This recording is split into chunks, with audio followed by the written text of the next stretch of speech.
25 वर्षांपासून खंडित असलेली निलंगा ते सिंधी जवळगा बस सेवा अखेर आमदार संभाजीराव पाटील निलंगेकर यांच्या प्रयत्नांमुळे सुरू झाली आहे।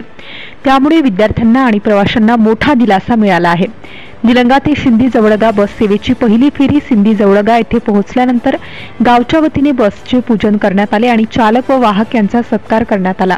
यावेळी सरपंच अंगदजी सुरवसे, उपसरपंच रमेशजी शिरसके, किसनजी मगर, बळवंतजी धुमाड व ग्रामपंचायतचे सर्व सदस्य सूर्यभानजी पाटील, भागवतजी पाटील, बाबूरावजी धुमाड, प्रतापजी धुमाड, माधवजी शिरसके, संजयजी धुमाड, तुकारामजी दराडे, व्यंकटजी कोटे, नरसिंगजी कोटे, लिंबराजजी सुरवसे, रंगरावजी धुमाड, खंडूजी धुमाड, सुरेशजी शिरसके, नामदेवजी शिरसके, गणपतजी धुमाड, व्यंकटजी शिरसके, अनिलजी शिरसके, इस्माईलजी शेख, अब्दुलजी शेख, बाळासाहेबजी शिरसके, ओंकारजी शेडके, भंडू शिरसके, दिवाकरजी शिरसके, दयानंदजी धुमाड व आदी ग्रामस्थ उपस्थित होते।